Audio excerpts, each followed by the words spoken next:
कहा जाता है कि आज से करीबन 4.5 अरब साल पहले हमारी धरती बनी और आज ही से करीबन 3.8 अरब साल पहले धरती पर जीवन की शुरुआत हुई। इंसानों ने हजारों सालों से अपने पूर्वजों के निशान खोजते हुए पूरी धरती लांघ दी।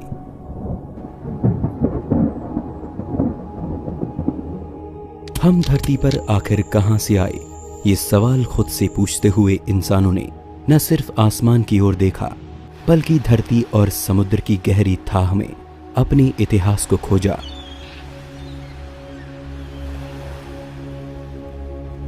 लेकिन प्रमाणों के जरिए जैसे जैसे हम समय में पीछे जाते गए, हमारी हैरानी और जिज्ञासा दोनों ही बढ़ते गए और एक वक्त में आकर हमें मालूम हुआ कि हमारे दूर के पूर्वज अरबों साल पहले धरती की सतह पर मौजूद पानी की गर्म और सुरक्षित पनाह में जन्मे होंगे। लेकिन क्या इस बात पर यकीन करना इतना आसान है?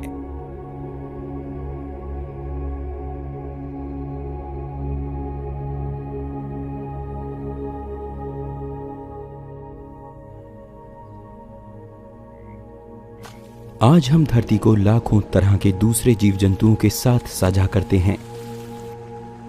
इनमें से कुछ हमारे करीबी हैं जो हमसे मेल खाते हैं, लेकिन कुछ बेहद अनोखे और अलग हैं, इतने अलग कि हमारी और इनकी कुदरत दूर दूर तक कहीं मेल नहीं खाती।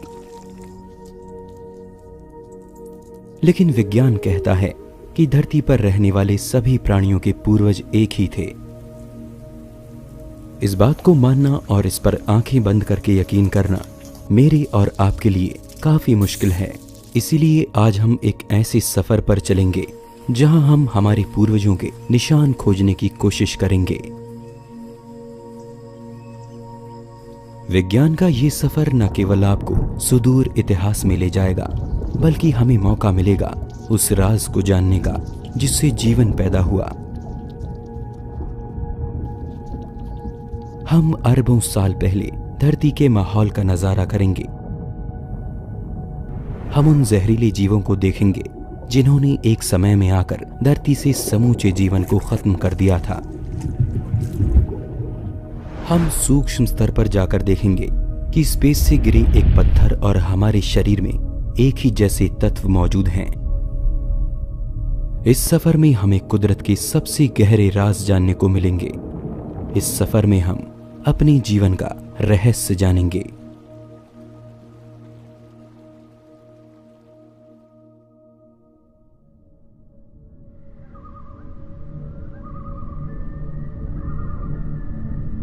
हमारे सफर की शुरुआत होती है कुदरत के एक ऐसे नियम से जिसकी वजह से आज हम और आप यहां तक पहुंचे हैं। यह नियम बेहद कठोर और बेरहम है। इस नियम को हम कुदरत का चुनाव या नेचुरल सिलेक्शन कहते हैं। ये नियम धरती पर आदिकाल से लागू है, तभी से जब यहां जीवन की नींव रखी गई। इस नियम के तहत धरती पर पैदा हुए सभी जीवों ने एक बड़ी लड़ाई लड़ी और जो उसके कहर से बच पाया उसे मौका मिला धरती की खूबसूरत कुदरत का आनंद उठाने का। डायनासोर्स के समय से भी पहले से जीवों में खुद को जिंदा रखने की जद्दोजहद जारी है। कमजोर जानवरों को खूंखार जानवरों ने खत्म किया और खूंखारों को कुदरत के कहर ने। पर इस सब में जो भी प्रजाति अपने आसपास के माहौल से तालमेल बिठाती रही, वही वक्त में खुद के वजूद को बचाने में सफल रही।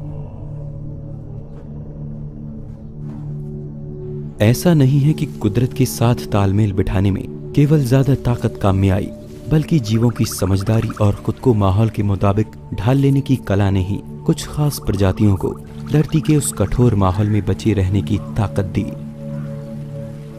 जीवों का आकार, उनकी बनावट, रंग और दूसरी खूबियां धरती पर उनके वजूद को बचाए रखने में सबसे अहम साबित हुई। इस बात को कछुए के अंडों से निकले ये नवजात बच्चे बड़ी आसानी से समझा सकते हैं। अभी अभी अंडों से बाहर निकले इन बच्चों को रेत पर चलकर शिकारियों से बचते हुए समुद्र की लहरों तक जाना है। अब इनमें से जो बच्चे कमजोर और सुस्त होंगे वो शिकारियों का शिकार बनेंगे, लेकिन जो बच्चे तेज, फुर्तीले और ताकतवर होंगे वो ही समुद्र की लहरों को छू पाएंगे और फिर समुद्र के पानी में अपने जीवन की शुरुआत करेंगे।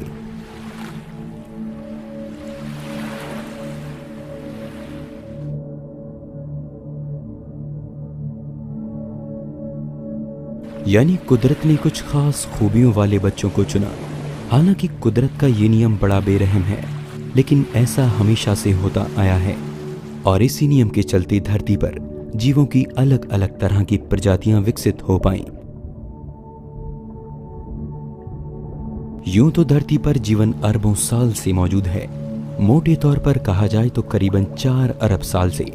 लेकिन इसकी शुरुआत आखिर कहां पर हुई, ये सबसे अहम सवाल है। धरती पर सबसे बड़े हिस्से में पानी की हुकूमत कायम है। समुद्र का विशाल साम्राज्य पूरी धरती पर फैला है और इसी के अंदर अरबों साल पहले बहुत छोटे जीवों ने जन्म लिया। आज हम समुद्र में बसने वाले ढेरों ऐसे जीवों को जानते हैं जिनकी कुदरत अपने आप में हैरान करने वाली है। कांच की तरह पारदर्शी जेलीफिश से लेकर एक जहाज के जितनी बड़ी मछली तक, ये सभी समुद्र की दुनिया के अजूबे हैं।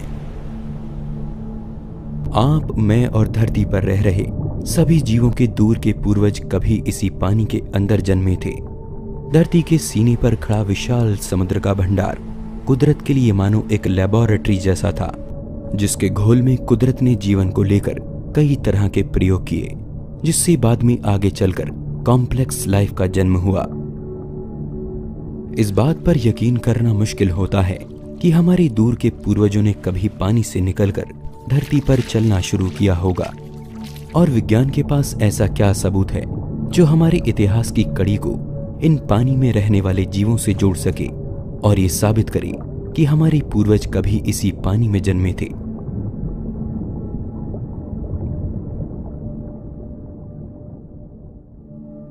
हमारे शरीर के कई हिस्से आज भी उन खूबियों को लिए हुए हैं जो आज से अरबों साल पहले हमारे पूर्वजों में पानी के अंदर विकसित हुई होंगी।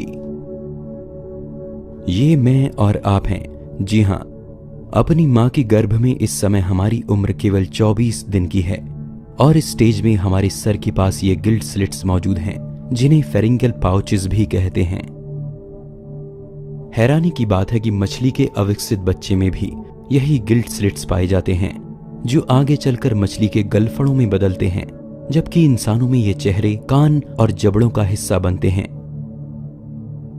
इसी तरह से गर्भ में 5वें या 6ठे हफ्ते में आकर इंसानी बच्चे में एक पूंछ भी विकसित होती है, जो उस समय हमारी रीढ़ का हिस्सा होती है, लेकिन आगे की डेवलपमेंट में ये रीढ़ के निचले हिस्से में बदल जाती है।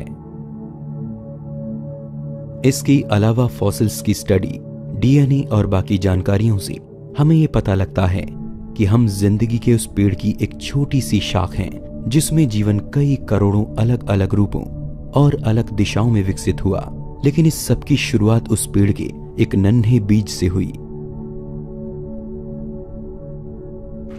पर इन सब के बीच एक और जरूरी सवाल मन में पैदा होता है कि जीवन आखिर सबसे पहले पानी के अंदर ही क्यों जन्मा। आइए इसके लिए धरती के इतिहास की एक झलक देखते हैं।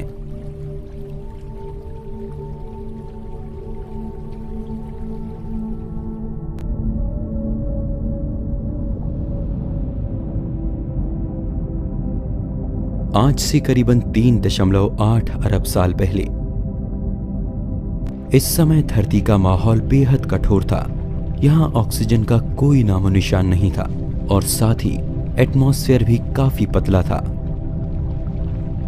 सूर्य की घातक किरणों से बचाने के लिए ओजोन जैसी लेयर भी इस समय मौजूद नहीं थी। जीवन के लिए खतरनाक अल्ट्रावायलेट किरणें हमारे नए प्लेनेट पर बिना किसी रोक टोक के बिखरती थीं। धरती का समूचा माहौल जीवन के पनपने के लिए नामुमकिन सा नजर आता था। समय के साथ धरती पर फटते ज्वालामुखियों और आसमान से बरसते उल्काओं ने धरती की ऊपरी सतह को उथल पुथल कर दिया। बाहरी जगहों में ऐसे भीषण हालातों के मुकाबले धरती पर मौजूद पानी के अंदर कहीं ज्यादा सुरक्षित माहौल था और पानी की इसी महफूज पनाह में जीवन पहली बार धरती पर पनपा। हालांकि जिंदगी धरती पर सबसे पहले किस रूप में पैदा हुई, ये बात अब तक एक रहस्य है।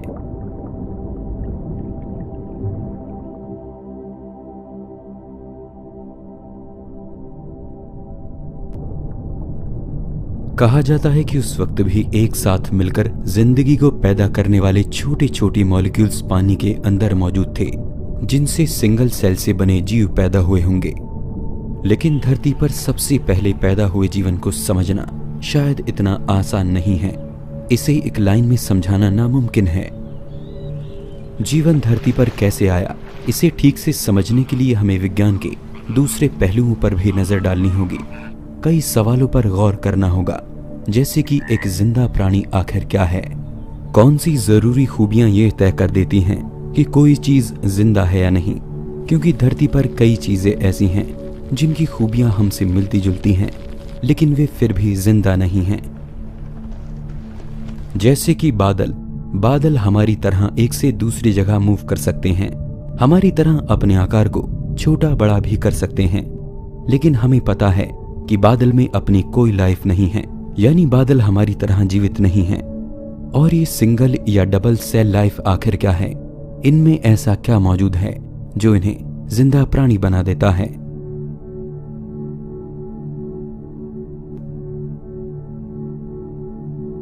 लाइफ की बात की जाए तो सभी जिंदा प्राणियों को हम दो तरह की खूबियों के कारण अलग कर सकते हैं।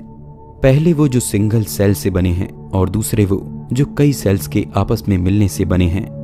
हम खुद खरबों छोटे छोटे सेल्स से मिलकर बने हैं। हमारे शरीर के ये सेल्स इतने छोटे हैं कि 10,000 सेल्स एक साथ एक पिन की नोक पर फिट हो सकते हैं।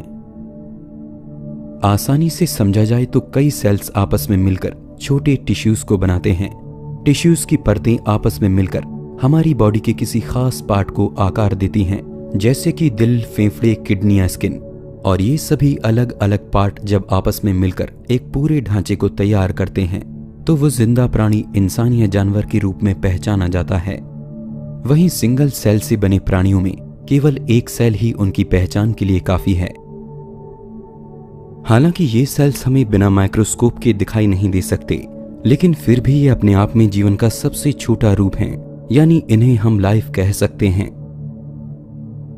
लेकिन हैरानी की बात है कि ये सेल्स भी खुद में सबसे छोटे नहीं हैं, बल्कि इनके अंदर भी इनके अलग अलग हिस्से मौजूद हैं, जिनका काम आपस में बटा हुआ है और जिनकी साझी गतिविधियों से मिलकर बनता है एक सिंगल सेल।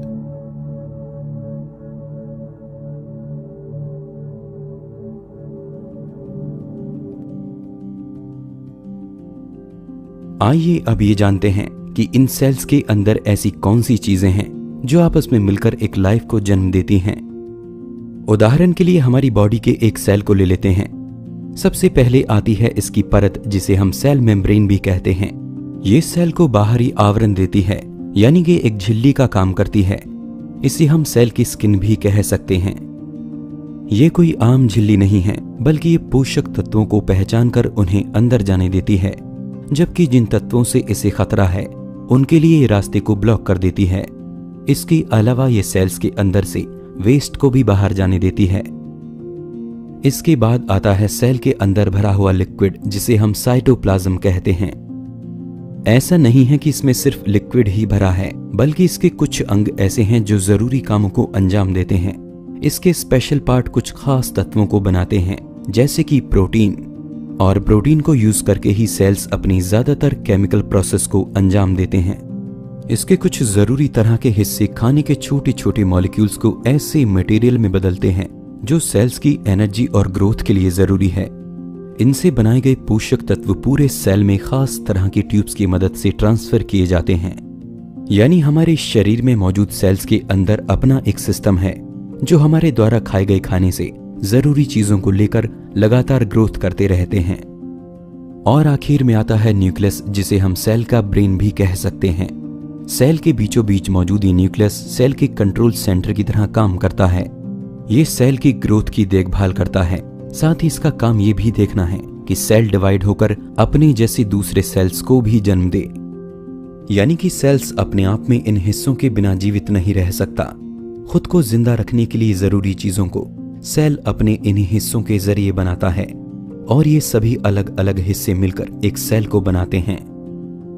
अब यहां समझने वाली बात यह है कि सेल जो जिंदगी का सबसे छोटा रूप है, यानी जिसे विज्ञान जिंदा मानता है, वो भी अपने अंदर ऐसे जरूरी हिस्सों को लिए हुए है जो इसके लिए काम करते हैं।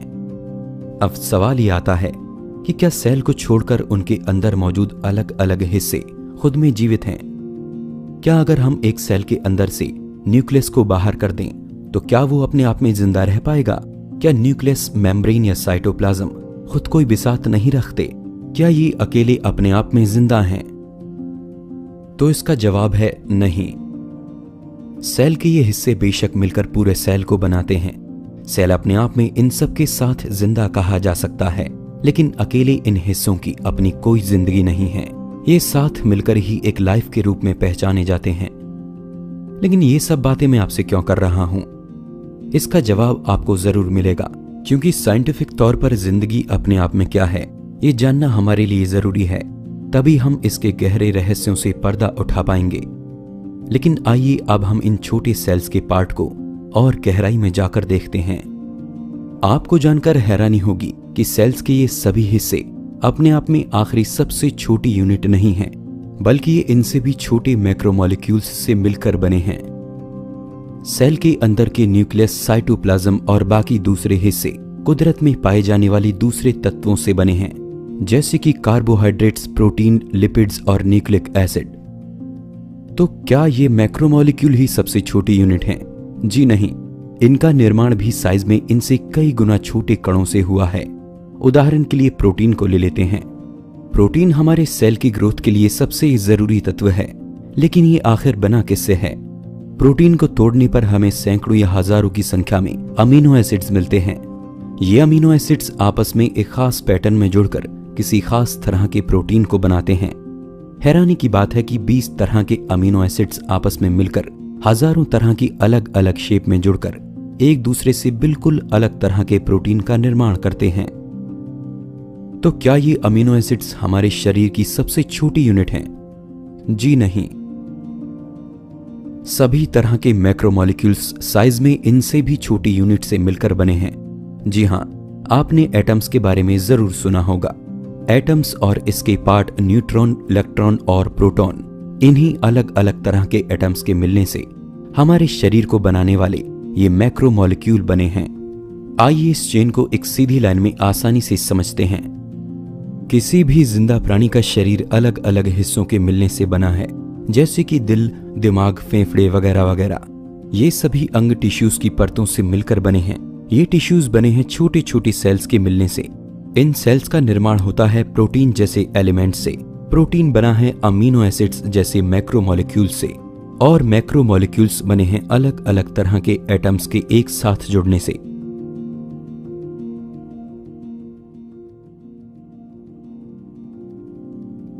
लाइफ का एक कॉम्बिनेशन अपने आप में पेचीदा है, जिसे हमने अभी मोटे तौर पर जान लिया।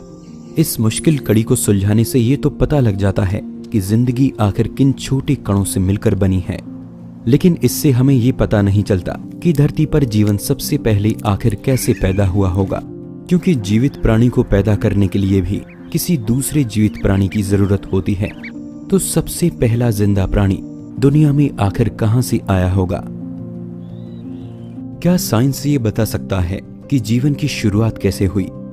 इस विषय में अब तक पूरी तरह से परफेक्ट एक्सप्लेनेशन मौजूद नहीं है, लेकिन दुनिया भर में वैज्ञानिकों और खोजकर्ताओं के समूह दिन रात इस रहस्य की परतों को खोलने में लगे हैं, और हम इन्हीं लोगों के द्वारा की जाने वाली खोजों और एक्सप्लेनेशंस को जानने वाले हैं, जिनसे हमें ये समझ आ सके कि आखिर धरती पर जीवन आया कहां से।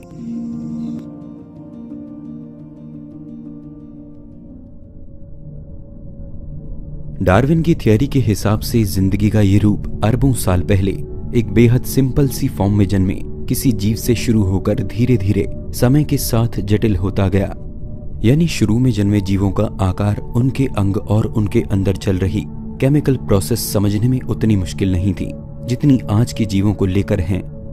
शुरू में उनकी खूबियां और उनके अंदर चल रही गतिविधियां काफी सिंपल थीं, लेकिन जैसे जैसे समय बीतता गया वैसे वैसे जन्म लेने वाले नए जीवों में अपनी पूर्वजों की तुलना में काफी बदलाव आने लगा। उनमें नए अंग और नई खूबियां विकसित होने लगी। आइए इसे और आसानी से समझने के लिए हम साइंस की एक ऑब्जर्वेशन पर नजर डालते हैं। कोई भी जीवित प्राणी जब भी अपनी संतानों को जन्म देते हैं तो पैदा हुई संतानें कुछ नई खूबियों के साथ जन्म लेती हैं। पैदा हुई जिन बच्चों में नई खूबियां माहौल के हिसाब से ठीक नहीं बैठती, ऐसे बच्चों की जीने की संभावना कम हो जाती है। यानी बड़े होते होते ये बच्चे माहौल की कठोरता से हार मान जाते हैं और अपने जैसे बच्चे पैदा करने की उम्र तक मर जाते हैं। आइए इसे और आसानी से समझते हैं। क्या आपने कभी सोचा है कि टिड्ढों का रंग हरा ही क्यों होता है? इसके पीछे एक बड़ी वजह होनी चाहिए। चलिए उदाहरण के लिए मान लेते हैं कि शुरू में कभी टिड्ढों की प्रजातियां एक से ज्यादा रंग की रही होंगी, लेकिन पेड़ पौधों के बीच रहने वाले इन टिड्ढों में ऐसे टिड्ढों को शिकारियों से बचने में मदद मिली जिनका रंग हरा था। हरे रंग के होने के कारण ये पेड़ पौधों के बीच शिकारियों को जल्दी से नजर नहीं आते थे और दूसरे टिड्ढों के मुकाबले ये ज्यादा सुरक्षित रहते। समय के साथ दूसरे रंग के टिड्ढों का शिकार तेजी से हुआ और बचे रह गए हरे रंग के टिड्ढे। आगे चलकर हरे रंग के टिड्ढों ने अपनी संतानों को जन्म दिया, जो पीढ़ी दर पीढ़ी खुद को और सुरक्षित बनाने के लिए अपने अंदर बदलाव करते चले गए। यहां गौर करने वाली बात यह है कि ऐसे बच्चे जो अपनी कमियों की वजह से माहौल से तालमेल बिठाने में सफल नहीं रहे, उनकी संख्या कम होती गई और वो सामान्य पैदा हुए बच्चों के मुकाबले अपनी तादाद बढ़ाने में पिछड़ गए, जिसका नतीजा हुआ कि माहौल से तालमेल बिठाने वाली खूबियों को लेकर पैदा होने वाली प्रजाति ज्यादा संख्या में पनपती चली गईं। इन जीवों की खूबियां आगे चलकर इतनी बदल गईं कि इन्होंने एक नई प्रजाति के रूप में खुद को विकसित कर लिया और इन्हें इनके पूर्वजों से पहचानना मुश्किल होता गया।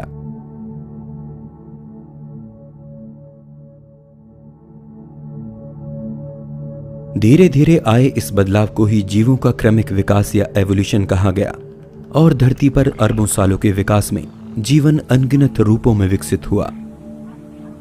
धरती पर पाए गए जीवाश्मों के रिकॉर्ड इसकी प्रामाणिकता को और भी पक्का कर देते हैं। फॉसिल्स की स्टडी की मदद से जैसे जैसे हम वक्त में पीछे जाते हैं, जीवों की कुदरत समझने में आसान होती जाती है और इसी के आधार पर वैज्ञानिकों ने यह नतीजा निकाला कि आज से करीबन 3.5 अरब साल पहले लाइफ बहुत ही सिंपल से सेल के रूप में जन्मी होगी।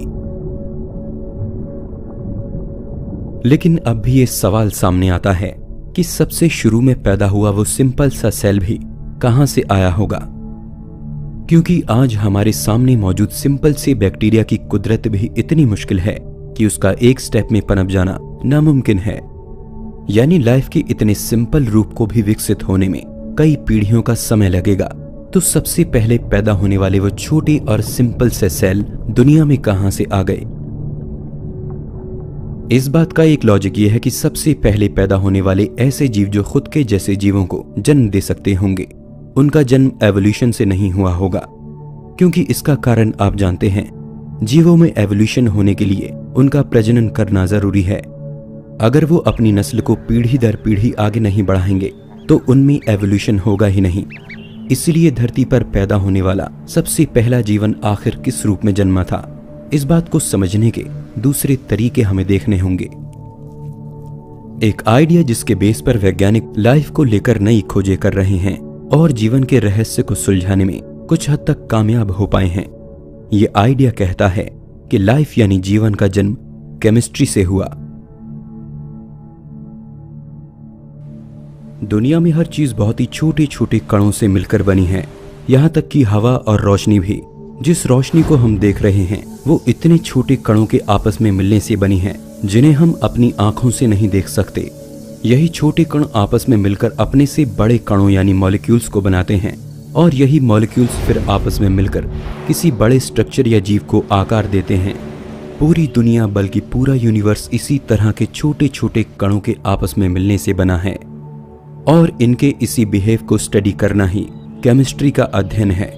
लेकिन यहाँ हम केमिस्ट्री के उस हिस्से की बात करेंगे जो ये कहता है कि इन्हीं छोटे कणों के आपस में मिलने से अचानक लाइफ का जन्म होता है। जिंदगी को जन्म देने वाली केमिस्ट्री कुछ जरूरी बातें हमें बताती है, जिनमें सबसे अहम बात है कि जिन अलग अलग छोटे कणों या हिस्सों से मिलकर जीवन बना है, उनका एक साथ एक टीम की तरह काम करना जरूरी है, जिसे हम मेटाबॉलिक पाथवेज कहते हैं। जैसा कि हमने पहले भी जाना था कि सेल के अलग अलग हिस्से एक साथ मिलकर सेल की ग्रोथ के लिए काम करते हैं। यहां तक कि एक आम से दिखने वाले पौधे के सेल में भी ऐसी ढेर सारी प्रोसेस चल रही होती हैं, जिनमें अलग अलग हिस्सों को एक साथ सेल की ग्रोथ के लिए काम करना, अलग अलग प्रोसेस से खाने के मॉलिक्यूल्स को तोड़कर उन्हें एनर्जी में बदलना, ये कुछ ऐसे काम हैं जो मेटाबॉलिज्म का हिस्सा हैं। और जीवन की केमिस्ट्री में सबसे अहम चीज यही है, बिना मेटाबॉलिज्म के लाइफ नहीं हो सकती। सेल की ग्रोथ और उसके लिए जरूरी एनर्जी पैदा करने का सारा सिस्टम मेटाबॉलिज्म कहलाता है, और बिना मेटाबॉलिज्म के जीवन का लगातार बने रहना नामुमकिन है। लाइफ की केमिस्ट्री एक और जरूरी बात हमें बताती है कि जिंदा सेल्स कुछ खास तरह के मॉलिक्यूल से मिलकर बने हैं। जिंदा प्राणियों के शरीर को बनाने वाले कुछ अहम तत्व जैसे कि अमीनो एसिड्स, शुगर वगैरह, ये मॉलिक्यूल्स आपस में जुड़ते हैं और अपनी कुदरत से कहीं ज्यादा मुश्किल स्ट्रक्चर का निर्माण करते हैं, जैसे कि जीन, प्रोटीन, सेल मेम्ब्रेन वगैरह। और आगे ये चेन जारी रहती है, जिससे एक लाइफ का जन्म होता है। पुराने समय में यह माना जाता था कि हमारे शरीर को बनाने वाले ये मॉलिक्यूल्स सिर्फ जिंदा प्राणियों में ही पाए जाते हैं। इसके अलावा जीवन से जुड़ी एक और पहेली सभी को परेशान करती आई कि कैसे जिंदा प्राणियों के अंदर होने वाली सारी गतिविधि उसे जिंदा बनाए रखती हैं। पुरातन विज्ञान के लिए ये बातें अनसुलझी पहेलियों की तरह थीं। वे इसके पीछे किसी रहस्यमयी ताकत का हाथ मानते थे। लेकिन 1828 में फ्रेडरिक वॉहलर नाम के जर्मन केमिस्ट ने लैब में यूरिया का निर्माण कर दिखाया। यूरिया जो कि हमारे पेशाब में पाया जाता है, लेकिन जीवित प्राणी के शरीर द्वारा बनाया गया एक तत्व लैब में किए गए प्रयोगों से बन सकता है। ये बात उस समय विज्ञान में जीवन की समझ को लेकर एक नया मोड़ लाई। हमारे शरीर के ऐसे तत्व जिनके बारे में ये माना जाता रहा कि उनका मिलना केवल जीवित प्राणियों में ही मुमकिन है, यूरिया के लैब में बन जाने से इस बात को चुनौती मिली और एक नई तरह की थ्योरी सामने आई। जीवन को बनाने और उसे चलाने के पीछे किसी रहस्यमयी ताकत का हाथ नहीं, बल्कि केमिस्ट्री का हाथ है। कुदरत में मौजूद अलग अलग तत्व आपस में मिलकर कुछ ऐसे केमिकल रिएक्शन करते हैं जिनसे जीवन का जन्म होता है, और उसी के जैसे दूसरे केमिकल रिएक्शन पैदा हुए उस नए जीवन को सरवाइव करने के लिए जरूरी चीजें मुहैया कराते हैं, जैसे कि एनर्जी। आधुनिक जगत में लैब में कई तरह के मॉलिक्यूल्स और सेल्स की एक्टिविटी को बना लिया गया है, जिसने जीवन से जुड़े उस रहस्यमयी ताकत के कॉन्सेप्ट को लगभग खत्म कर दिया है और सबको सुझाया है कि कुदरत में पाए जाने वाले बेजान तत्वों के आपस में मिलने से एक जीवित प्राणी का जन्म हो सकता है। खोजकर्ताओं ने हाल ही में जीवन के लिए कुछ ऐसे ही जरूरी तत्वों को मीटेरॉइड्स के अंदर भी खोज निकाला है, जैसे कि अमीनो एसिड और शुगर। चट्टानों के जो छोटे टुकड़े पत्थर के रूप में स्पेस से आकर धरती पर गिरे, उनके अंदर जीवन के लिए जरूरी तत्वों का पाया जाना इस बात का सबूत है कि ऐसे खास तत्व पूरे ब्रह्मांड में हमें कहीं भी मिल सकते हैं, और शायद ये अरबों साल पहले भी धरती पर मौजूद थे। हैरानी की बात है कि कुदरत कैसे कुछ बेजान तत्वों से जो खुद में जिंदा नहीं होते को आपस में मिलाकर एक जिंदा प्राणी को पैदा कर देती है। विज्ञान ने इसके अलावा एक और प्रोसेस खोजा है जिसमें कुछ खास तरह के मॉलिक्यूल्स को एनर्जी सोर्स के साथ छोड़ दिया गया, और कुछ समय बाद उन्हें देखने पर यह पाया गया कि वे सभी बेजान मॉलिक्यूल एनर्जी का इस्तेमाल करते हुए एक दूसरे के साथ मिलकर अपने से बड़े और कुदरत में कहीं ज्यादा पेचीदा मॉलिक्यूल्स को जन्म दे रहे हैं। समय गुजरने पर लैब में किए गए प्रयोगों ने यह भी साबित किया कि केमिकल रिएक्शन की एक पूरी चेन कुदरत से मिले हालातों के हिसाब से खुद ही जन्म लेती है, और जिंदा सेल्स की तरह उनके अंदर भी एनर्जी को जनरेट करने का एक प्रोसेस तैयार होता है। इसी तरह की खोजों में वैज्ञानिकों ने कई तरह के कुदरती चमत्कार भी देखे, जिसमें कुछ खास तरह के मॉलिक्यूल खुद ही एक साथ मिलकर सेल की मेम्ब्रेन जैसी शेप में जुड़ते हैं। कुछ तो इस तरह के स्ट्रक्चर भी बनाते हैं जो दिखने में हमारे डीएनए के धागों जैसे लगते हैं। यानी जीवन की कठिन पहेली की कुछ कड़ियां हमारे हाथ लगी हैं, लेकिन विज्ञान ने जीवन का आखिरी राज जान लिया है, ये कह देना भी गलत होगा। इस पर अभी काम चल रहा है। जीवन सबसे पहले आखिर किस रूप में धरती पर आया होगा? क्या उसकी कुदरत आज के जीवन जैसी थी? ये कुछ सवाल आज भी विज्ञान के लिए बेहद मुश्किल पहेलियां हैं। कैसे कुछ खास तरह के बेजान तत्व आपस में मिलकर एक टीम की तरह काम करने लगते हैं और अपने साझे काम की पेचीदगी को इस हद तक ले जाते हैं कि जेनेटिक कोड जैसे बेहद मुश्किल सिस्टम का जन्म होता है। कुछ इसी तरह अरबों साल पहले भी हुआ होगा, जब पानी की उस सुरक्षित पनाह में बेजान मॉलिक्यूल्स के आपस में मिल जाने से अचानक एक जीवित प्राणी ने जन्म लिया होगा। और यही प्राणी धरती पर जीवन के उस पेड़ का बीज साबित हुआ, जिसकी करोड़ों अलग अलग शाखों पर जिंदगी अरबों सालों में खरबों पत्तों के रूप में जन्मी। हमने अब तक जाना कि कैसे पानी के अंदर सबसे पहले जीवन पनपा होगा। सबसे पहले जन्मे सूक्ष्म जीव जो आगे चलकर धरती पर बसने वाले सभी प्राणियों के पूर्वज साबित हुए। और इन्हीं जीवों में किसी गहरे समुद्र या किसी झील में हमारे जटिल डीएनए बनने की पहली कवायद शुरू हुई होगी।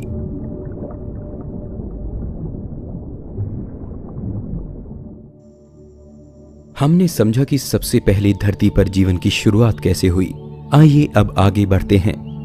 वैसे तो जीवन कई अलग अलग रूपों में धरती पर जन्मा होगा, लेकिन एक खास तरह के जीवों ने धरती की कुदरत पलट देने का कारनामा कर दिखाया और धरती को हमेशा के लिए बदल कर रख दिया। वेस्टर्न ऑस्ट्रेलिया के तटों पर मौजूद सूक्ष्म जीवों के एक जगह जमा होने से बनी ये पत्थर जैसी संरचना अपने आप में सबसे पुरानी और अनोखी है। इन्हें स्ट्रोमेटोलाइट्स कहा जाता है। ये साइनोबैक्टीरिया नाम के बेहद सूक्ष्म जीवों का घर है। ये बैक्टीरिया एक चिपचिपे पदार्थ को रिलीज करता है, जिस पर रेत और तलछट चिपककर एक पत्थर जैसी संरचना का रूप ले लेते हैं। पानी में मौजूद ये पत्थर अरबों साल पुराने भी हो सकते हैं, क्योंकि स्ट्रोमेटोलाइट्स धरती पर जीवन के सबसे पहले बने रूपों में से एक हैं। ये पानी में कार्बन डाइऑक्साइड और सूरज की रोशनी से अपना भोजन बनाते हैं और इस प्रोसेस में ऑक्सीजन रिलीज करते हैं, और ये ऐसा अरबों सालों से करते आ रहे हैं। धरती पर मौजूद सबसे पुराने स्ट्रोमेटोलाइट्स का समय 3.5 अरब साल के करीब दर्ज किया गया है।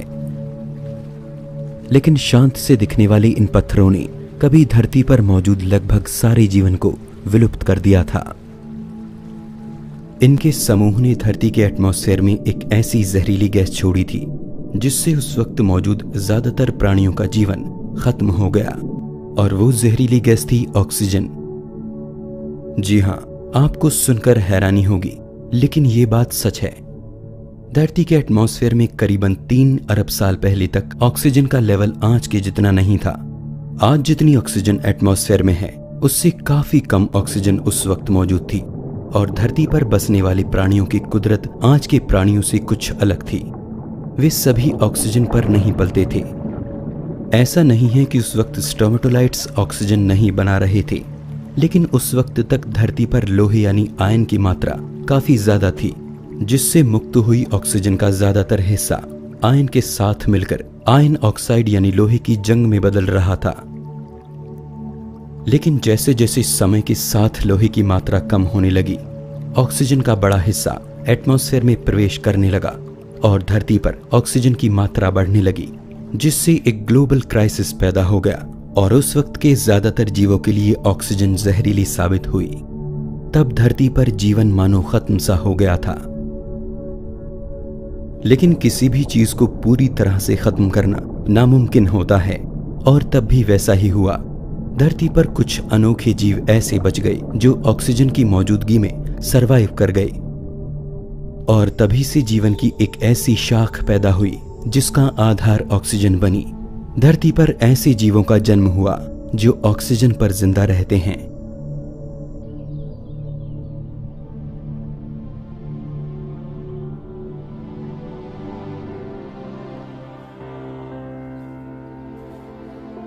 ऑक्सीजन पर पलकर ही धरती के इतिहास में बेहद अनोखे और अद्भुत जीव पैदा हुए, जिसमें लाखों साल पुराने 2 फीट तक के कीड़े, 100 फीट लंबे डायनासोर्स और 90 फीट बड़ी ब्लू व्हेल तक शामिल है। अरबों साल पहले आए एक बदलाव ने धरती की कुदरत को बदल कर रख दिया और धरती पर जीवन एक नए सिरे से पनपा। जीवन की जो कहानी आज हमने सुनी वो हमारे सफर का एक बेहद छोटा हिस्सा थी। हमसे लगातार सवाल पूछते हमारे जिज्ञासु दिमाग में अभी कई प्रश्न और हैं जिनके नए सफर हमें आगे भी तय करने हैं। सोचिए कैसा होता अगर धरती पर ऑक्सीजन की जगह किसी दूसरी गैस पर जीवन पल रहा होता। क्या वो जीव हमारे जैसे होते? और यदि जीवन बेजान चीजों के मिलने से बना है तो ब्रह्मांड के दूसरे कोनों में वो किस रूप में होगा?